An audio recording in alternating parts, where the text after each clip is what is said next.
ডানা মিলছে আরেকটি স্বপ্ন। গাইবান্ধা কুড়িগ্রামে তিস্তা সেতুর মূল অবকাঠামো দৃশ্যমান। উদ্বোধন আগামী জুনে। রাজধানীর সঙ্গে দূরত্ব কমবে 135 কিলোমিটার। অবকাঠামো সংকটে উত্তরের 7টি বন্দর অচল, দুটি সঠিক পরিকল্পনার অভাবে বাড়ছে না আমদানি রপ্তানি। দাবি ব্যবসায়ীদের, সমাধানের চেষ্টায় কর্তৃপক্ষ। রংপুরে বীজ আলু কিনতে কেজিতে 50 টাকা বেশি গুনতে হচ্ছে কৃষককে। বাজার মনিটরিংয়ে দুর্বলতার সুযোগ নিচ্ছে অসাধু চক্র। অভিযানে নামবে কৃষি বিভাগ।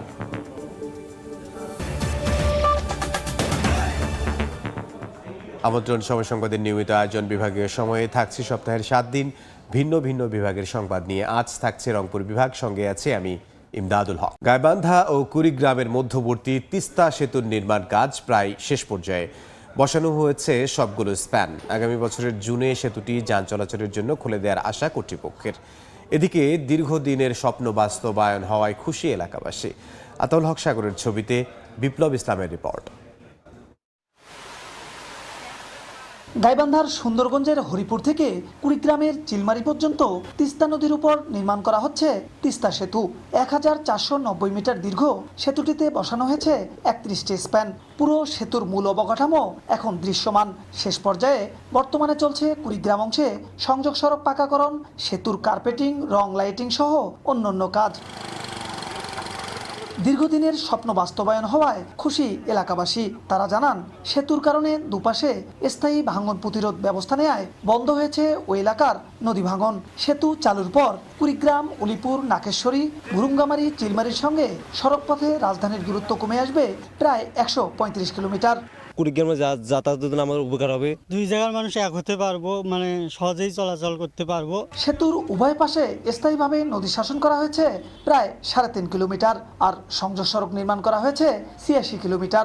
আমরা আশা করি যেগুলো সব কমপ্লিট করে আমরা 2025 জুনের মধ্যে এটা সাধারণ জনগণের চলাচলের জন্য আমরা উন্মুক্ত করে দিতে পারবো। 2014 সালের 26 জানুয়ারি সেতুটির নির্মাণ কাজের উদ্বোধন করা হলেও কাজ শুরু হয় 2021 সালে।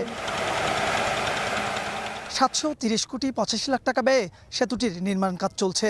আগামী বছরের জুনে দুপারের মানুষের স্বপ্নের তিস্তা সেতু খুলে দেওয়া হবে বলে বলছে এলজিইডি। বিপ্লব ইসলাম, সময় সংবাদ, গাইবান্ধা।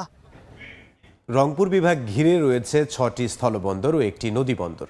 এর মধ্যে কয়েকটি বন্ধ রয়েছে, আর সচলগুলোতে রয়েছে অবকাঠামো সংকট সহ নানা জটিলতা। তবে ব্যবসায়ীরা বলছেন, সঠিক পরিকল্পনার অভাবে আমদানি বাড়লেও রফতানি বাড়ানো যাচ্ছে না। এতে রাজস্ব হারাচ্ছে সরকার। যদিও বন্দর কর্তৃপক্ষ বলছে সমস্যার সমাধানে উদ্যোগ নেওয়া হয়েছে। নাজমুল ইসলাম নিশাতের রিপোর্ট। দিনাজপুরের হেলি স্থলবন্দর দিয়ে গত 2 মাসে ভারত থেকে বেড়েছে পণ্য আমদানি। বর্তমানে এ বন্দর দিয়ে আলু, পেঁয়াজ, কাঁচামরিচ, চাল সহ বিভিন্ন ধরনের পণ্য আমদানি হচ্ছে। তবে কমে গেছে রফতানি পণ্য। সড়কপথে ভারত, নেপাল ও ভুটানের সঙ্গে বাণিজ্যের জন্য সুবিধাজনক অবস্থানে পঞ্চগড়ের বাংলাবান্ধা স্থলবন্দর। বন্দরটি দিয়ে প্রতিদিন প্রায় 10,000 মেট্রিক টন পাথর আমদানি হচ্ছে। তবে জায়গা সংকটে যত্রতত্র হচ্ছে পার্কিং, যা সৃষ্টি করছে চরম দুর্ভোগ। আমাদের এইখানে অনেক অবকাঠামো তৈরি হলো, ইন্ডিয়াতে সেরকম অবকাঠামো গড়ে ওঠে নাই। এ কারণে আমরা অনেক কিছু রপ্তানি করতে পারি না। 2013 সালে চালু হওয়া কুড়িগ্রামের সোনাহাট স্থলবন্দর দিয়ে পাথর ও কয়লা আমদানির পাশাপাশি প্লাস্টিক পণ্য ও ঝুট রপ্তানি হচ্ছে। তবে ভাঙা সড়ক ও ঝুঁকিপূর্ণ রেল সেতুর কারণে ব্যাহত হচ্ছে বন্দরের কার্যক্রম। অন্যদিকে 2000 সালে চালু হওয়া নতুন বন্দরের আমদানি রফতানি কার্যক্রম বন্ধ রয়েছে চলতি বছরের মে মাস থেকে। আর 2016 সালে চিলমারি নৌবন্দর উদ্বোধন করা হলেও নানা কারণে মুখ থুবড়ে পড়ে আছে। নদীর নাব্যতা না থাকাতে নদীর কোনো কুল কিনারা নেই, সিস্টেম নেই, যার ফলে গতিপথ ব্যাহত। এই জন্য বিদেশ থেকে কোনো কার্গো আসতে পারতেছে না। তবে বন্দর কর্তৃপক্ষ বলছে সমস্যা সমাধানে উদ্যোগ নেওয়া হয়েছে। বিভিন্ন সময় কর্মকর্তারা আশ্বাস দিয়েছেন যে এই পোর্ট দিয়ে আমদানি রপ্তানি বাড়বে। 3 লক্ষ বর্গফুটের মতো ইয়ার্ড আছে, যেটা একটা বন্দরের জন্য খুবই অপ্রতুল। তো আরো 16.5 একর জমি অধিগ্রহণের প্রক্রিয়া চলছে। আর বুড়িমারি স্থলবন্দরের 2022-23 অর্থ বছরে রাজস্ব আদায়ের পরিমাণ ছিল 94 কোটি 60 লাখ টাকা। তবে দিনাজপুরের বিরল ও নীলফামারীর চিলহাটি স্থলবন্দরের পেছনে বিগত আওয়ামী সরকার অবকাঠামো উন্নয়নে শত শত কোটি টাকা খরচ করলেও বন্দর দুটি আলোর মুখ দেখেনি। নাজমুল ইসলাম নিশাত, সময় সংবাদ, রংপুর। এই মুহূর্তে পঞ্চগড়ের বাংলা বান্ধা স্থলবন্দরে আছেন সহকর্মী সোহাগ হায়দার এবং কুড়িগ্রামের চিলমারি নৌবন্দরে আছেন বাদশা সৈকত। বন্দরের নানা সমস্যা সম্পর্কে জানবো, সরাসরি প্রথমেই যাচ্ছে সোহাগের কাছে। দেশের 4 দেশীয় স্থলবন্দর বলা হয়ে থাকে পঞ্চগড়ের বাংলাবান্ধা স্থলবন্দরকে। মূলত এই বন্দর দিয়ে ভারত, নেপাল ও ভুটানের সাথে সড়কপথের ব্যবসায়িক কার্যক্রম পরিচালনা হয়ে আসছে। বিগত দিনগুলোতে এই বন্দরটি দিয়ে নানা পণ্য আমদানি হলেও কিন্তু আমরা লক্ষ্য করেছি সব থেকে বেশি আমদানি এই বন্দর দিয়ে হচ্ছে পাথর। মূলত এই বন্দরটিকে পাথর কেন্দ্রিক বন্দর বলা হয়ে থাকে। আমরা জেনেছি যে এই বন্দর সংশ্লিষ্ট যারা রয়েছে তারা বলছেন যে এই বন্দরে যে পরিমাণে গাড়ি আমদানি করা হচ্ছে পাথর বোঝাই, সেই সকল গাড়ির জন্য পর্যাপ্ত জায়গা না থাকায় কিন্তু এখানে একটা সমস্যার সৃষ্টি হয়েছে। আমরা বন্দর সংশ্লিষ্টদের সাথে কথা বলে জেনেছি যে প্রতিদিন এই বন্দরটিতে ভারত, নেপাল ও ভুটান থেকে প্রায় 250 থেকে 300 পাথর বোঝাই ট্রাক এই বাংলাদেশে প্রবেশ করছে। আর এতে করে কিন্তু জায়গা সংকুলন সমস্যা থাকায় কিন্তু রাস্তার উপর যথাযথভাবে গাড়ি থাকতে আমরা দেখেছি। তবে দুপুর সময় হওয়ায় এখন এই মুহূর্তে কিছুটা কম লক্ষ্য করা যাচ্ছে। এবং আরেকটি বিষয় জানিয়ে রাখি যে বন্দর কর্তৃপক্ষ বলছে যে এই সমস্যা যদি নিরসন হয় তাহলে বন্দরে যে পাথর আমদানির পরিধি রয়েছে সেটা কিন্তু অনেকটাই বৃদ্ধি পাবে। আরেকটি বিষয় জানিয়ে রাখি যে বন্দর সংশ্লিষ্টরা বলছেন যে বিগত দিনগুলোতে যে সময় সরকার পরিবর্তনের পরই কিন্তু এখানে যে পাথর আমদানির পরিধি সেটা কিন্তু অনেকটাই বৃদ্ধি পেয়েছে। তারা আশা করছেন যে এই পাথর আমদানি আগামী দিনগুলোতে আরো অনেকটাই বৃদ্ধি পাবে। এবং বর্তমানে কিন্তু এই পাথরের পাশাপাশি এই বন্দরটি দিয়ে যে চিটাগুড় কিন্তু আমদানি হচ্ছে বলে আমাদের জানিয়েছে বন্দরের বাংলাবান্ধা ল্যান্ডপোর্ট লিমিটেডের ম্যানেজার আবুল কালাম আজাদ। তো এখানকার যারা ব্যবসায়ী রয়েছে তাদের সাথেও কথা বলেছি, তারা বলছেন দ্রুত এই সমস্যা নিরসন হলে যেমনই বাড়বে এই বন্দরটিতে পাথর আমদানি, তেমনই কিন্তু এখানে যে গাড়ি আমদানির পরিধি সেটাও কিন্তু বৃদ্ধি পাবে এবং রাজস্ব আয়ের যে সংখ্যা রয়েছে সেটাও কিন্তু অনেকটাই বৃদ্ধি পাবে। তো আরেকটি বিষয় জানিয়ে রাখি যে বিগত দিনগুলোতে এই বন্দরটি দিয়ে কিন্তু যে আমদানির লক্ষ্যমাত্রা ছিল সেটা কিন্তু গত অর্থ বছরে আমরা জেনেছি যে লক্ষ্যমাত্রা ছিল 92 কোটি 63 লাখ টাকা। তবে এর মধ্যে আদায় হয়েছে 73 কোটি 69 লাখ টাকা। আর চলতি অর্থ বছরে কিন্তু এই বন্দরটিতে লক্ষ্যমাত্রা ধরা হয়েছে 39 কোটি 53 লাখ টাকা। আর এখন পর্যন্ত আমরা জেনেছি যে প্রায় 21 কোটি টাকার মতো এই বন্দরটি দিয়ে রাজস্ব আয় হয়েছে। তো সার্বিক বিষয় বলা যায় বন্দরটি দিয়ে কিন্তু প্রচুর পরিমাণে পাথর আমদানি হচ্ছে এবং এর পরিধি দিন দিন কিন্তু বৃদ্ধি পাচ্ছে। এবং এই মূলত ব্যবসায়ীরা এই বন্দর কেন্দ্রিক এই পাথর বেশি আমদানি হয় কিন্তু দিন দিন এখানে ব্যবসায়ীরা এই বন্দরের সাথে যুক্ত হচ্ছেন এবং তারা কিন্তু পাথর ক্রয় বিক্রয়ের সাথে যুক্ত থাকছেন। তো এ ছিল আমার কাছে পঞ্চগড় থেকে বাংলাবান্ধা স্থলবন্দরের সর্বশেষ খবর। আমরা কুড়িগ্রামের বন্দরের সর্বশেষ খবর জানতে সেখানে যুক্ত হব। সেখানে আছেন সহকর্মী বাদশা সৈকত। কুড়িগ্রামে কিন্তু 3টি বন্দর রয়েছে, 2টি স্থল বন্দর এবং একটি নৌ বন্দর। একটি হলো সোনাহাট স্থল বন্দর ভুনগামারি উপজেলার, আর একটি রৌমারী উপজেলার নতুন বন্দর, এই 2টি স্থল বন্দর।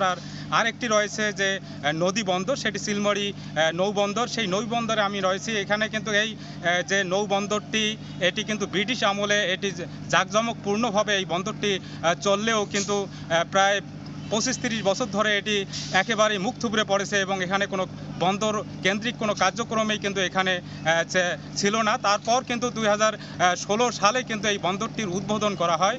উদ্বোধনের পর থেকেও কিন্তু এই বন্দরে আসলে তেমন কোনো কার্যক্রম নেই। প্রতি মাসে 1 থেকে 2টি করে কার্গো জাহাজ এখানে আসে, সেটি পাথর বোঝাই জাহাজ। আর এই বন্দরে কিন্তু এবছরই যে উন্নয়ন প্রকল্পের কাজ সেটি কিন্তু শুরু হয়েছে। প্রায় 336 কোটি টাকা ব্যয়ে কিন্তু এই বন্দর উন্নয়নের কাজ শুরু হয়ে গেছে। এই কনস্ট্রাকশনের কাজ শেষের পরে কিন্তু এখানে নদী ড্রেজিংয়ের কাজ হবে, ব্রহ্মপুত্র ড্রেজিংয়ের কাজ হবে এবং তারপর এখানকার যে লোকজন রয়েছেন বন্দর কর্তৃপক্ষ তারা আশা করছেন যে তারপর কিন্তু এই বন্দরটি পুরোপুরি চালু হবে এবং এই বন্দরটি চালু হলে ভারত, নেপাল এবং ভুটানের সাথে যে নদীপথের ব্যবসা যেটি কম খরচে কিন্তু সেখান থেকে পণ্য আনা নেওয়া করতে পারবে এখানকার ব্যবসায়ীরা। আমি এখানকার ব্যবসায়ী নেতাদের সাথে কথা বলেছি, তারা জানিয়েছেন যে আসলে আমাদের যে সোনাহাট স্থল বন্দরটি রয়েছে সেখানে সেই বন্দরটি মাত্র সচল রয়েছে, সচল থাকলেও সেখানে যোগাযোগের অনেক সমস্যা রয়েছে এবং যে নতুন বন্দর সেটিও কিন্তু প্রায় 7 মাস থেকে বন্ধ রয়েছে। এই ছিল কুড়িগ্রামের বন্দরের সর্বশেষ পরিস্থিতি। সহকর্মী বাদশা সৈকত যোগ দিয়েছিলেন কুড়িগ্রাম থেকে এবং এর আগে পঞ্চগড় থেকে যোগ দিয়েছিলেন সহকর্মী সোহাগ হায়দার। আমরা একটু দিনাজপুরে যাব। দেশের উত্তরাঞ্চলের বন্দরগুলোর সমস্যা ও সম্ভাবনা নিয়ে আলোচনা করতে দিনাজপুরের হিলি স্থলবন্দরে আছেন সহকর্মী নাজমুল ইসলাম নিশাত। তার সঙ্গে যুক্ত হবেন সেখানকার C&F এজেন্ট অ্যাসোসিয়েশনের সভাপতি ফেরদৌস রহমান। সরাসরি চলে যাচ্ছি আলোচনায়। দেশে রাজস্ব আহরণের অন্যতম বড় খাত হলো স্থলবন্দর। রংপুর বিভাগে 6 থেকে 7টি স্থলবন্দর রয়েছে, একটি নৌবন্দর রয়েছে। তবে এরই মধ্যে আমরা দেখছি যে নৌবন্দরের কার্যক্রম একেবারেই স্থবির এবং কুড়িগ্রামের একটি নতুন বন্দর যেটি চলতি বছরে যেটি বন্ধ হয়ে গেছে এবং পাশাপাশি আমরা স্থলবন্দরগুলো দেখছি যে আমদানির উপরে নির্ভরশীল। এই স্থলবন্দরগুলো দিয়ে আসলে রপ্তানি কম হচ্ছে রংপুর বিভাগের যে স্থলবন্দরগুলো রয়েছে। এই মুহূর্তে আমি রয়েছে দিনাজপুরের হিলি স্থলবন্দরে। আমার সাথে অতিথি হিসেবে যুক্ত রয়েছেন হিলি স্থলবন্দরের C&F এজেন্ট অ্যাসোসিয়েশনের সভাপতি ফেরদৌস রহমান। তার কাছ থেকে একটু জানতে চাইবো আপনাদের কি কি ধরনের পণ্য আমদানি হচ্ছে এবং রপ্তানির সম্ভাবনাটি কেমন আসলে। আমাদের ধন্যবাদ আপনাকে, এই সময় টিভিকের সকল কলাকুশলীকে আমাদের হিলি স্থল বন্দর পক্ষ থেকে, জনসাধারণের পক্ষ থেকে এবং আমদানি, ট্রাক, কাস্টমস, লেবার সকলের পক্ষ থেকে ধন্যবাদ জানাচ্ছি। আমাদের বাংলাদেশের দ্বিতীয় হিলি স্থল বন্দর। এই বন্দর দিয়ে আমাদের বিগত দিনের থেকে এখন আমদানিটা অনেক বাড়ছে এবং সরকারি রাজস্ব অনেক আসছে। তো আমাদের এই আমদানির ক্ষেত্রে প্রতি বছর প্রায় 5,000 কোটি টাকার আমদানি হয়ে থাকে এবং রপ্তানি 100-র নিচে হয়ে থাকে। তো আমদানির ক্ষেত্রে যে সমস্যাগুলো তৈরি হয় সেগুলো হলো আমাদের রাস্তাঘাটের সমস্যা এবং এখানে কাস্টমসের যে ঊর্ধ্বতন কর্মকর্তা থাকার দরকার ছিল, যে সিদ্ধান্তহীনতায় আমরা ভুগি, সেটার সমস্যা রয়েছে এবং পোর্টের ভিতরে আমাদের শেডের সমস্যা, বৃষ্টির কারণে আমরা লোড আনলোড করতে পারি না এবং এই পোর্ট দিয়ে আমদানিকৃত মালামাল যখন বের হয়ে যায় রাস্তায় তীব্র যানজটের কারণে এই পোর্ট থেকে যে আমরা দ্রব্য কাঁচামাল বিশেষ করে আলু, আদা, রসুন, পেঁয়াজ এবং চাল, ডাল, শুকনা মরিচ, ব্লিচিং পাউডার, অন্যান্য সকল আইটেমই এদিক দিয়ে আসে। কিন্তু এখানে কাস্টমস কর্তৃপক্ষের ব্যাপক জনবল না থাকার কারণে, দক্ষ জনবল না থাকার কারণে বিশেষ করে ইমিটেশন জুয়েলারি, কসমেটিক্স আইটেম এই দ্রব্যগুলো আসতেছে না। আপনি বলছেন যে আমদানি হয় প্রতি বছর প্রায় 4 থেকে 5,000 কোটি টাকার পণ্য, কিন্তু রপ্তানি হচ্ছে 100 কোটি টাকার নিচে। এই বন্দর দিয়ে আসলে কি কি ধরনের পণ্য রপ্তানির সুযোগ রয়েছে এবং সেক্ষেত্রে কি ধরনের উদ্যোগ নেওয়া যেতে পারে? আমরা মনে করি যে রপ্তানির ক্ষেত্রে বিশেষ করে বগুড়ার পানির পাম্প এবং পাবনা সিরাজগঞ্জের যে সিল্ক শাড়ি রয়েছে, জামদানি শাড়ি রয়েছে এবং সৈয়দপুরের বিসি শিল্পনগরীর যে পণ্যগুলো আছে, গার্মেন্টস অ্যাসেসরি থেকে আদার্স কিছু আইটেম আছে এবং আমাদের হিলির যে জুট মিল রয়েছে, এই পণ্যগুলা এই হিলি পথ দিয়ে যাবার খুব সম্ভাবনা রয়েছে। বিশেষ করে ভারতীয় ওখানে কোয়ারেন্টাইন অফিস এবং পর্যাপ্ত কাস্টমস কর্মকর্তা না থাকার কারণে এই রপ্তানিটা আমরা করতে পারছি না। এটা আমাদের বড় ধরনের সমস্যা। তো আমরা অনুরোধ করব আপনাদের মাধ্যমে আমাদের সরকার বাহাদুরকে এবং ভারতীয় সরকার বাহাদুর যদি আমাদের এই সুযোগ সৃষ্টি করে দেন সমস্যাটার, তাহলে এই হিলি স্থল বন্দর দিয়ে ব্যাপক হারে রপ্তানি সৃষ্টি হবে এবং সরকার রাজস্ব পাবে। দেশে আভ্যন্তরীণ খাতে বলা হচ্ছে যে স্থলবন্দরগুলো রাজস্ব আয়ের একটি বড় খাত। সেক্ষেত্রে এই আমরা দেখছি যে শেডের সমস্যা আপনারা বলছেন, অবকাঠামোগত সমস্যা রয়েছে, ট্রাক লোড আনলোডের সমস্যা রয়েছে। সেক্ষেত্রে কি কি ধরনের উদ্যোগ নেওয়া গেলে এটি আসলে আধুনিকায়নের ক্ষেত্রে ভূমিকা রাখবে আপনি মনে করেন? যেমনটা আমি বলি, বেনাফুলে লেবার হ্যান্ডেলিং রয়েছে, লেবার চার্জ ওখানে কম, আমাদের হিলিতে হলো বেশি এবং বৃষ্টির কারণে সেটার মধ্যে আমরা লোড আনলোড আমরা করতে পারি না এবং ইন্ডিয়ান ট্রাকগুলো যখন আমাদের পোর্টের মধ্যে মানে প্রবেশ করে তখন রাস্তা নেই পোর্টের ভিতরে। এই সমস্যাগুলোর কারণে আমরা এখানে ব্যবসায়ীরা নিরুৎসাহিত হয়ে যায়।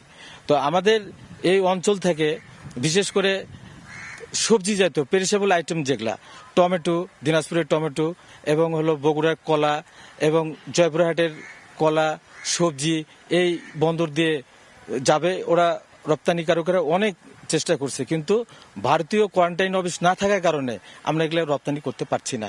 এই কারণেই আমরা এখান থেকে রাজস্ব আমরা হারাচ্ছি। বিশেষ করে রাস্তাঘাটগুলো যদি আমাদের হলো করে দেওয়া হয়, তাহলে যানজট যদি নিরসন করা হয় এবং বিদ্যুৎ সরবরাহ যদি সঠিকভাবে চলে, আর বিশেষ করে আমাদের এই আন্তনগর ট্রেন স্টপেজ এটা একটা ঐতিহাসিক জায়গায় হিলি। বিগত আমলে আপনার কলকাতা থেকে আমাদের হিলিতে ট্রেন স্টপেজ হইতো এবং দার্জিলিং থেকে হিলিতে ট্রেন স্টপেজ হইতো, সেই ট্রেনটা এখানে দাঁড়ায় না দাঁড়ার কারণে ব্যবসায়ীরা এই পোর্টটা ধরেন যে অনেক ব্যবসায়ী ট্রেনে যাতায়াত করতে স্বাচ্ছন্দ্য বোধ করে। তো এই ট্রেন স্টপেজটা হইলে পরেও আমরা ব্যবসায়ীটা এই পোর্ট ব্যবহার করবে এবং সরকারি রাজস্ব অনেক আসবে। এবং এর পাশাপাশি আমি সময়টিকে অনুরোধ করব যে আপনার মাধ্যমে আমাদের সরকার বাহাদুর যেন আমাদেরকে সেই সহযোগিতা করেন।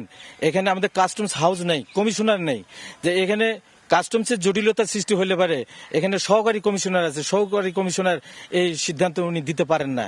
এবং কাস্টমসের যে জনবল এটা অত্যন্ত কম, এই অত্যন্ত কমের কারণে দেখা যাচ্ছে আজকের যে মাল আপনি বলছেন যে প্রশাসনিক এবং অবকাঠামোগত উন্নয়ন জরুরি। আমাদের সাথে আলোচনায় যুক্ত ছিলেন হিলি স্থলবন্দরের সিএনএফ এজেন্ট অ্যাসোসিয়েশনের সভাপতি ফেরদৌস রহমান। আমরা জানলাম যে বেশ কিছু উদ্যোগ যদি নেওয়া যেতে পারে দেশের রাজস্ব আয়ের ক্ষেত্রে বড় ভূমিকা রাখবে এই রংপুর বিভাগ ঘিরে যে 6 থেকে 7টি স্থলবন্দর আছে সেগুলো। সবকিছু মিলে আমাদের আজকের আলোচনায় এই ছিল আমার কাছে।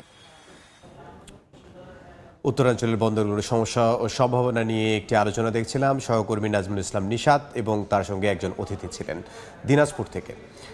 গত বছরের তুলনায় এবছর রংপুরে কেজি প্রতি বীজ আলুতে কৃষককে গুনতে হচ্ছে অতিরিক্ত 40 থেকে 50 টাকা। এতে হেক্টর প্রতি উৎপাদন খরচ বাড়বে অন্তত 1.5 গুণ। কৃষকদের অভিযোগ, বাজার মনিটরিংয়ে দুর্বলতার সুযোগ নিয়ে একটি চক্র ইচ্ছে মতো বীজ আলুর দাম নির্ধারণ করছে। তবে কৃষি বিভাগের দাবি, বাজার নিয়ন্ত্রণে বাড়ানো হয়েছে অভিযান। শাকিল মাহমুদের ছবিতে আব্দুর রশিদ জীবনের রিপোর্ট। চলতি মৌসুমে রংপুরে আলু বীজের চাহিদায় 1,67,600 মেট্রিক টন। এর বিপরীতে বিএডিসির যোগান মাত্র 2,797 মেট্রিক টন ও বেসরকারি কোম্পানিগুলো সরবরাহ করছে 5,825 মেট্রিক টন। আর হিমাগারগুলোতে মজুদ আছে প্রায় 70,000 মেট্রিক টন। অর্থাৎ বীজ আলুর ঘাটতি রয়েছে অর্ধেকেরও বেশি। বিএডিসি কেজি প্রতি বীজ আলু 65 থেকে 66 টাকা এবং বেসরকারি কোম্পানিগুলো 70 থেকে 80 টাকা দর নির্ধারণ করলেও ডিলারদের কাছ থেকে কৃষকদের কিনতে হচ্ছে 100 থেকে 130 টাকা পর্যন্ত। 100 টাকা বীজ বিক্রি করতেছে, এখন আলু বীজ নাই, শেষ। এখন যদি পাওয়া না যায় তাহলে লাস্টে আর কি ওই আমি তামাক লাগাবো। আলুর যে ওষুধপাতিগুলো নাগে তো এত দাম, তাহলে আলুর কেজি বোঝায় এবার পড়বে 40 টাকা মনে হয় পড়বে। তবে বিএডিসি জানায়, হিমাগার সংকট সহ নানা প্রতিবন্ধকতার কারণে সরকারি পর্যায়ে আলু বীজ উৎপাদন বাড়ানো সম্ভব হয়নি। বিষয়ে আমাদের যেহেতু হিমাগার সংকট, সংরক্ষণের আমরা সেই ইয়াতে পর্যাপ্ত বীজ দিতে পারি না। কৃষি বিভাগের দাবি, বীজ আলুর দাম নিয়ন্ত্রণে উপজেলা ও ইউনিয়ন পর্যায়ে নিয়মিত মনিটরিং চলছে। কেউ অতিরিক্ত মূল্যে বিক্রয় করলে আমরা তাদের বিরুদ্ধে ব্যবস্থা নেওয়ার জন্য এই ভোক্তা অধিকার সংরক্ষণ অধিদপ্তর এবং জেলা উপজেলা প্রশাসন সর্বসময় আমাদের এটা সাপোর্ট দেওয়ার জন্য তারা প্রস্তুত আছে। চলতি মৌসুমে চাহিদার মাত্র 2% আলু বীজ সরবরাহ করছে বিএডিসি, 3% সরবরাহ করছে বেসরকারি কোম্পানিগুলো, আর চাহিদার বাকিটা নিয়ন্ত্রণ করছে হিমাগার পর্যায়ের মজুতদাররা। আব্দুর রশিদ জীবন, সময় সংবাদ, রংপুর। বিভাগীয় সময় আরও থাকছে। নীলফামারী শহরকে আবর্জনা মুক্ত রাখতে বর্জ্য শোধনাগার প্রযুক্তির অভাবে পলিথিন বাছাইয়ের সমস্যা, জনবল সংকটের অজুহাত কর্তৃপক্ষের। নীলফামারী শহরকে আবর্জনা মুক্ত রাখতে শহর থেকে প্রায় 3 কিলোমিটার দূরে নির্মাণ করা হয় স্যানিটারি ল্যান্ডফিল্ড। তবে পলিথিন বাছাইয়ের উন্নত প্রযুক্তির অভাবে নির্দিষ্ট সময়ের আগেই ব্যবহারিক সময়সীমা শেষ হওয়ার আশঙ্কা দেখা দিয়েছে। অভিযোগ রয়েছে জনবল সংকট ও শ্রমিকদের কম বেতন দেয়ারও। তবে শিগগিরই সংকট সমাধানের আশ্বাস পৌর কর্তৃপক্ষের। মোহাম্মদ সোহেলের ছবিতে শাকির হোসেন বাদলের রিপোর্ট। স্যানিটারি ফিল্ডে ফেলা হচ্ছে বর্জ্য, সেখান থেকে পলিথিন বাছাই করছেন শ্রমিকরা। 2023 সালের 27 জুন নীলফামারী শহর থেকে প্রায় 3 কিলোমিটার দূরে 2.69 একর জমির উপর নির্মাণ করা হয় স্যানিটারি ল্যান্ডফিল্ড ও বর্জ্য শোধনাগার। এতে গৃহস্থলী কঠিন বর্জ্য ও মানব বর্জ্য শোধনে 2টি এলাকা ফিল্ড আছে। প্রথম ধাপে এর স্থায়িত্ব ধরা হয়েছে 10 বছর। মানব বর্জ্য শোধনাগারে প্রতিদিনের ধারণ ক্ষমতা 5 কিউবিক মিটার। তবে অন্যান্য বর্জ্য শোধনে কোনো সমস্যা না থাকলেও নেই পলিথিন বাছাইয়ের উন্নত প্রযুক্তি। এ কারণে নির্দিষ্ট সময়ের আগেই এর ব্যবহারিক সময়সীমা শেষ হওয়ার আশঙ্কা দেখা দিয়েছে। জনবল সংকট ও শ্রমিকদের কম বেতনের অভিযোগ উঠেছে। আমাদের বেতন কম, পৌরসভা থেকে আমাদের ওই হাতের গ্লোভস টুলো জুতো এগুলো দিছে, কিছুটা এখনো দেয় নাই। বাসাবাড়ি থেকে আমরা কালেকশন করছি, বাট এখানে মেইন প্রবলেমটা হচ্ছে পলিথিনটা আমরা এখানে আলাদা করার চেষ্টা করছি, বাট পলিথিনটা 100% আমরা আলাদা করতে পারছি না। তবে শীঘ্রই সংকট সমাধানের আশ্বাস পৌর কর্তৃপক্ষের।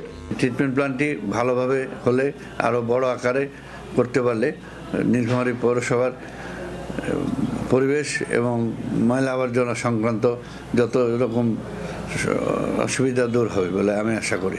যে পরিমাণ লোকবল প্রয়োজন সেটা এখনও প্রোভাইড করা আমাদের পক্ষে সম্ভব হয়নি, বাট আমরা চেষ্টা করছি আরও লোকবল বাড়িয়ে কিভাবে পলিথিনগুলোকে সম্পূর্ণরূপে আলাদা করে বর্জ্যটাকে আলাদা করে ফেলা যায়। নীলফামারী স্যানিটারি ল্যান্ডফিল নির্মাণে ব্যয় হয় প্রায় 9.5 কোটি টাকা। দৈনিক এখানে 5 থেকে 7 ট্রাক বর্জ্য ফেলা হয়। শাকির হোসেন বাদল, সময় সংবাদ, নীলফামারী। প্রায় 8 বছরে ভেঙে পড়ে আছে 3টি সেতু, বিধ্বস্ত অবস্থা সড়কেরও। এতে চরম দুর্ভোগে যাতায়াত করছেন কুড়িগ্রামের ভুরুঙ্গামারী ও নাগেশ্বরী উপজেলার 5টি ইউনিয়নের বাসিন্দারা। শিগগিরই সেতু ও সড়ক নির্মাণের দাবি এলাকাবাসীর, আর ব্যবস্থা নেওয়ার আশ্বাস সড়ক বিভাগের। জামিল মিয়ার ছবিতে বাদশাহ সৈকতের রিপোর্ট। ভাঙ্গা সড়ক, নদীতে পড়ে আছে সেতু, পাশের ঝুঁকিপূর্ণ সাঁকো দিয়ে যাতায়াত করছেন এলাকাবাসী।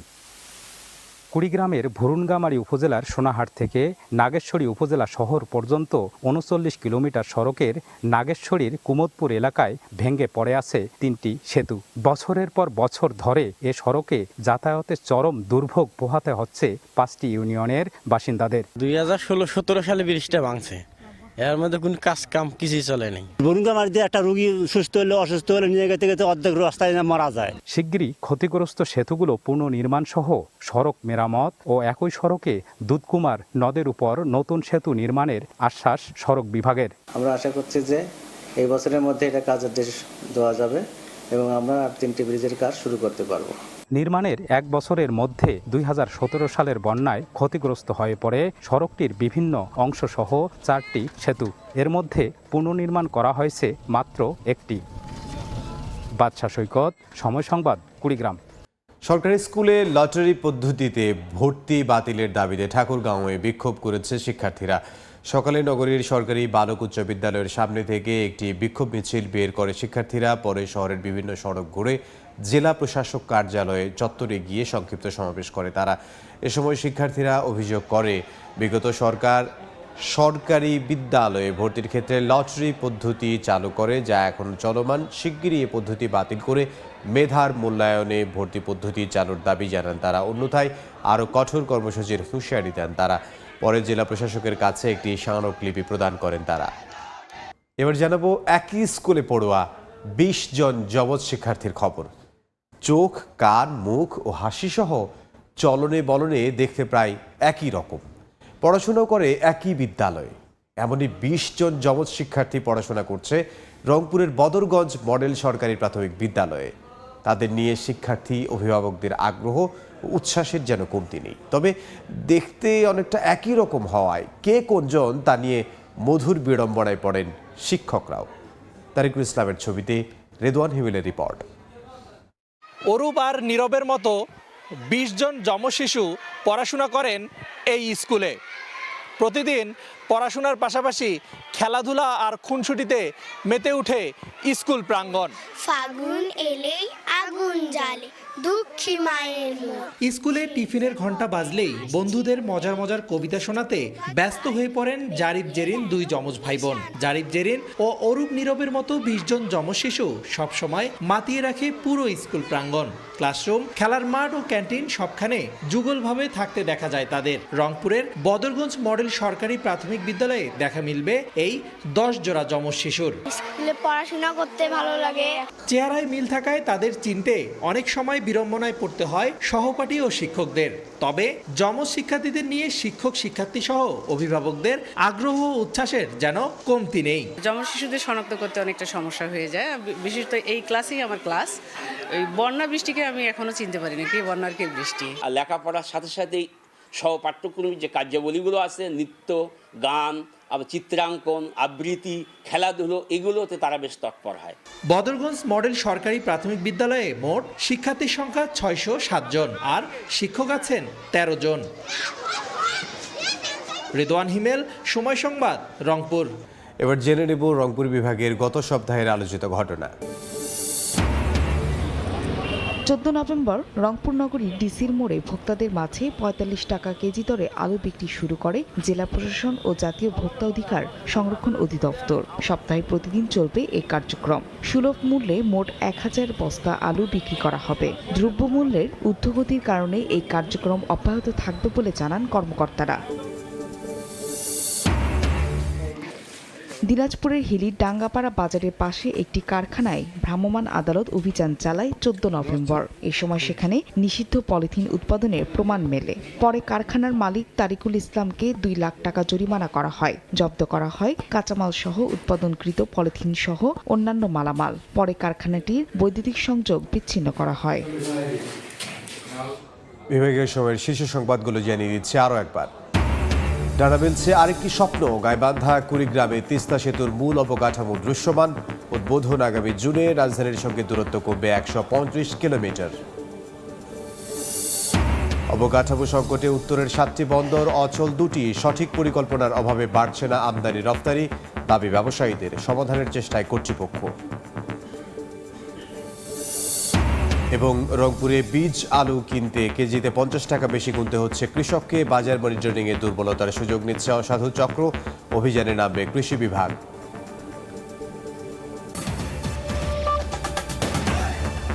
এই ছিল বিভাগীয় সময়ে। আগামীকাল থাকবো রাজশাহী বিভাগের আয়োজন নিয়ে। সঙ্গে থাকুন সময়ের।